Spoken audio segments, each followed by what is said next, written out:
Cute baby அத்தியாயம் 16. நான் உங்கள் சுராமிகா. பிரியா ஒவ்வொரு வண்டியாக பார்த்து கொண்டு அந்த பொது இடத்தில் உட்கார்ந்திருந்தாள். ஆனால் அன்பின் வண்டி வரவே இல்லை. இரவு 9 மணி ஆக அவனுடைய கார் உள்ளே நுழைந்தது. உள்ளே நுழைந்த போது அன்பு பிரியாவை பார்த்தான். அவனுக்கோ கோபம். வீட்டை விட்டு வெளியே வர வேண்டாம் என்று சொல்லியும் கூட அவள் மறுபடியும் அப்படியே செய்கிறாள் என்று நன்றாக கோபப்பட்டான். பிரியாவோ எழுந்து கையை தட்டி கொண்டு சிறு பிள்ளை போல அந்த காரை நோக்கி ஓடினாள். அவள் பின்னால் ஓடி வருகிறாள் என்று தெரிந்துதான் இருந்தது. ஆனால் அவன் கண்டு கொள்ளவில்லை. அவன் பாட்டிற்கு போய் காரை நிறுத்திவிட்டு படபடவென லிப்ட் ஏறி மேலே சென்று விட்டான்.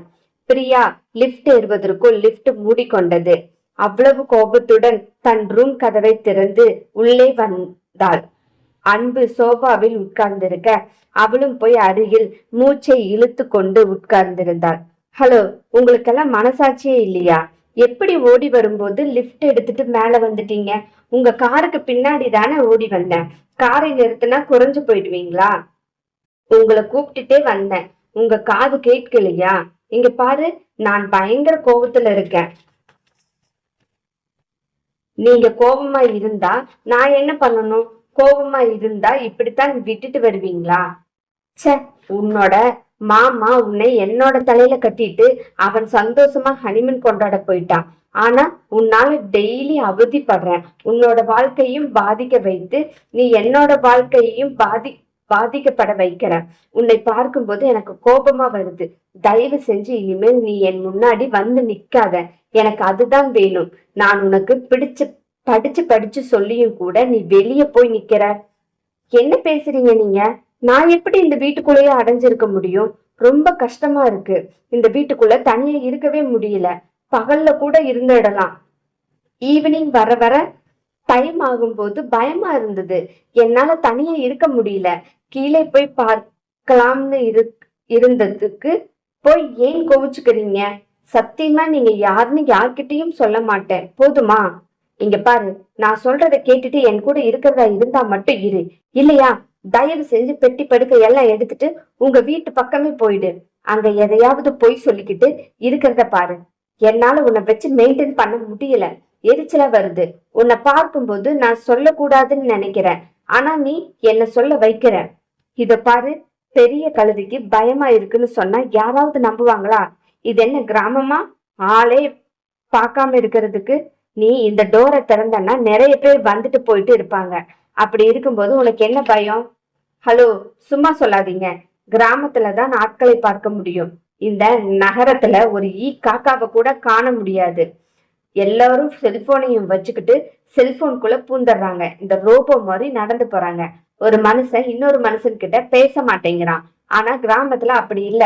எல்லாரும் நல்லா பேசுவாங்க. பிரியா, உனக்கு எத்தனை சொன்னாலும் புரியாது.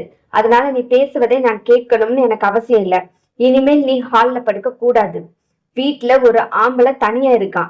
அவன்கிட்ட நீ பாட்டுக்கு ஹால்ல படுத்து இடுப்ப வளைச்சு நெளிச்சு படுத்துட்டு இருந்தேன்னா அவனுக்கு என்ன உணர்ச்சி வரும்? உனக்கு புரியாதா? என்ன உணர்ச்சி வரும்னு சொல்றீங்க? ஒரு உணர்ச்சியும் வராது. நீங்க போய் உங்க இடத்துல படுங்க. நான் என்னோட இடத்துல படுக்கிறேன். அவ்வளவுதான். கதவை பூட்டாதீங்க. இல்ல, நான் கதவை பூட்டிட்டு தான் போறேன். உன்னால முடிஞ்சதை பாத்துக்கோ என்று சொன்னவன் வாசல் கதவை சாவியால் பூட்டி எடுத்துவிட்டு தன்னுடைய ரூமையும் போய் பூட்ட போனான். அதற்குள் பிரியா ஓடி வந்து அந்த கதவை பூட்ட விடாமல் தடுத்தாள். உடனே விளையாடாதீங்க. நீங்க செய்யறது எனக்கு பிடிக்கல. இந்த கதவை பூட்டுனீங்கன்னா எனக்கு ரொம்ப பயமா இருக்கும். ரூம் கதவை திறந்து வச்சுட்டு படுங்க. பிளீஸ், நான் சொல்றதை கேளுங்க. நான் எதுக்கு நீ சொல்றதை கேட்கணும்? எனக்கு அப்படி வேணும்னா அந்த அவசியம் எந்த அவசியமும் இல்ல. நான் சொல்றத நீ கேளு. போய் தனியா படுத்து தூங்கு. அந்த ரூம்குள்ள போய் படுத்து தூங்கு. அப்பதான் நான் கதவை பூட்ட மாட்டேன். இல்லைன்னா இந்த ரூம் கதவை நான் பூட்டிடுவேன்.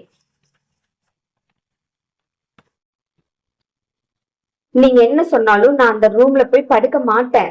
பிளீஸ் ஓனரே, எனக்கு அந்த ரூம் பிடிக்கவே இல்லை. நான் அப்படியெல்லாம் தனியா படுத்து பழகல. நான் இங்கதான் படுப்பேன். எனக்கு புரியல பிரியா. என்னமோ உன் வீட்டில் ஒருத்தன்கிட்ட சண்டை போடுற மாதிரி போட்டுட்டு இருக்க. உனக்கு கொஞ்சம் கூட குற்ற உணர்வே இல்லையா? நம்ம மாமாவுக்காக ஹெல்ப் பண்ணிருக்காங்க. இவனை படாத பாடு படுத்த கூடாதுன்னு உனக்கு தோணவே இல்லையா? என்ன ஓனரே பேசுறீங்க? நான் என்னமோ உங்க வாழ்க்கையே பங்கு கேட்ட மாதிரி பேசுறீங்க. உனக்கு உங் எனக்கு உங்க வாழ்க்கையில எந்த இடமும் வேண்டாம். ஆனா மாமா உங்களை நம்பித்தானே விட்டுட்டு போயிருக்காங்க. என்னை பத்திரமா பாத்துக்கோங்கன்னு சொல்றேன். அது தப்பா? சத்தியமா உங்க வாழ்க்கைக்கு எந்த இடத்துலயும் நான் வந்து குறுக்க நிக்க மாட்டேன். புரிஞ்சுக்கோங்க. எங்க மாமா இல்லாத டைம்ல இப்படி கதவை பூட்டுனீங்கன்னா நான் எங்க போய் படுப்பேன்? எனக்கு பயமா இருந்தா நான் யார்கிட்ட சொல்லுவேன்? பேசாம நீ செத்து போ. அதுதான் எல்லாத்துக்கும் நல்லதுன்னு நினைக்கிறேன். எல்லாரோட வாழ்க்கையிலும் நீ இடைஞ்சலா வந்து நின்னுட்டு இருக்க. உனக்கு அது புரியுதோ புரியலையோ தெரியல. நீயே புரிஞ்சு ஒதுங்கிப்பேன்னு நினைச்சேன். ஆனா ரொம்ப கஷ்டம் உன்னை வச்சுக்கிட்டு. சத்தியமா உனக்கு எவன் கல்யாணம் பண்ணி வாழ்க்கை நடத்துறானோ அவனோட வாழ்க்கை முடிஞ்சது அதோட. பிரியாவின் கண்கள் கலங்கியது. எனக்கு புரியுது ஓனர். உங்க எல்லாரோட லைஃப்லயும் நான் ஒரு இடைஞ்சலா இருக்கேன்னு புரியுது. ஆனா அதை எப்படி சரி பண்ணணும்னு எனக்கு தெரியல. கொஞ்சம் டைம் கொடுத்தா நானே சரி பண்ணிடுவேன். எனக்கு சரி பண்ண தெரியும். எல்லா பிரச்சனைக்கும் ஒரு முடிவுண்டு. எங்க அத்தைக்கு மட்டும் இந்த நோய் வரலைன்னா என்னை கன்ஃபார்மா மாமா கல்யாணம் பண்ண சம்மதிச்சிருக்க மாட்டாரு. ஆனா எனக்கு உன்னை பார்த்தா அப்படி தெரியல பிரியா. எப்ப நீ அவனை எடுத்து உன் வலைக்குள்ள போடுவேணும் மாதிரி எனக்கு தோணுது. இல்லைன்னா புருஷன் பொண்டாட்டி ஹனிமூன் போகும்போது நீ அழுவியா? அவங்கள சந்தோஷமா அனுப்பி வைத்திருக்க மாட்டையா? தப்பா பேசாதீங்க. நான் சத்தியமா தனியா இருக்கணும்னு சொல்லிதான் அழுதேன். அவங்க ஹனிமூன் போறதுக்கும் எனக்கும் சந்தோஷம்தான். புரிஞ்சுக்கோங்க. தப்பா பேசாதீங்க ஓனரே. பிரியா கண்களில் வரும் கண்ணீரை பார்த்தாலும் அடுத்த நொடி மனம் பதறியது. தப்பாக பேசிவிட்டோமோ என்ற குற்ற உணர்வு அன்புக்கு இருந்தாலும் அவளின் அழுகைக்கு தான் மயங்க கூடாது என்பதில் உறுதியாக இருந்தவன் பட்டென்று கதவை இழுத்து சாத்தி பூட்டினான். ஓனரே ப்ளீஸ் கதவை தரங்க ப்ளீஸ். நம்ம எதுவா இருந்தாலும் பேசி தீர்த்துக்கலாம். நான் இனிமேல் உங்களை எதிர்த்து பேச மாட்டேன். இனிமேல் பயமா இருந்தா கூட கீழே போக மாட்டேன். ப்ளீஸ் நான் வெளியே போக மாட்டேன். கதவை தரங்க. எனக்கு ரொம்ப பயமா இருக்கு. இப்படி தனியா இருக்க மாட்டேன் ஓனர் ப்ளீஸ். உள்ளே படுத்து கொண்டிருந்தவனுக்கு தூக்கம் வரவில்லை. அவள் கத்தி கொண்டிருப்பது அவன் காதுகளை அடைக்க வைத்தது. எரிச்சலாக இருந்தது. இவகிட்ட போய் மாட்டிக்கிட்டோமே என்று பொறுமையை இழந்தான். ஏதோ அவனை இப்படியெல்லாம் செய்ய வைத்து அவளை பார்க்கும்போது அவள் அழும்போது அவளை இறுக்கமாக கட்டி அணைக்க வேண்டும் என்ற அவனுடைய எண்ணம் தான் இதற்கெல்லாம் காரணம். அவனுடைய எண்ணத்திற்கு கடிவாளம் போட எண்ணினான். இரவு தண்ணீர் குடிப்பதற்காக வெளியே வந்தவன் அவள் படுத்திருக்கும் அழகை ரசித்து கொண்டிருந்தான். திடீரென்றுதான் அவளை ரசிக்கிறோம் என்று தெரிந்ததும் அவனுக்கு அவன் மீதே கோபம். நீங்க என்ன சொன்னாலும் நான் அந்த ரூம்ல போய் படுக்க மாட்டேன் ஓனரே. எனக்கு அந்த ரூம் பிடிக்கவே இல்லை. நான் அப்படியெல்லாம் தனியா படுத்து பழகல. நான் இங்கதான் படுப்பேன். எனக்கு புரியல பிரியா.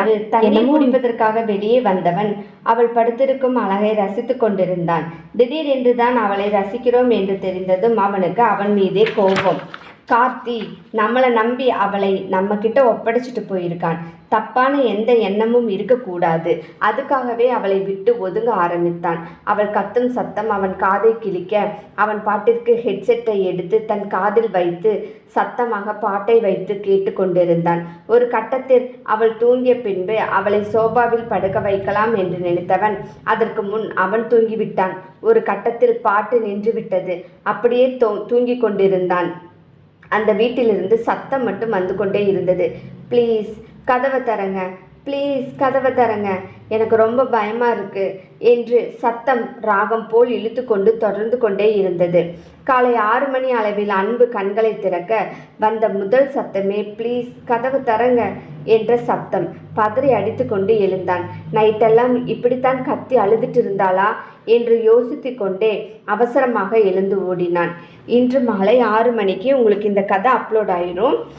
சப்ஸ்கிரைப் பண்ணிட்டு பாருங்கள், பெல் ஐக்கானை தட்டிக்கோங்க. அப்போ தான் டெய்லி நான் போடுற கதை உங்களுக்கு அப்லோட் ஆகும். கதை படித்து முடித்தோன்னே தயவு செஞ்சு லைக் போடுங்க, ஷேர் பண்ணுங்கள். கமெண்ட் செக்ஷனில் உங்களுக்கு இந்த கதை பிடிக்குதா பிடிக்கலையா எப்படி இருக்குது என்ன ஏதுன்னு போட்டால் தான் எங்களுக்கு அடுத்தடுத்த கதை எழுதுறதுக்கு ரொம்ப வசதியாக இருக்கும். நன்றி.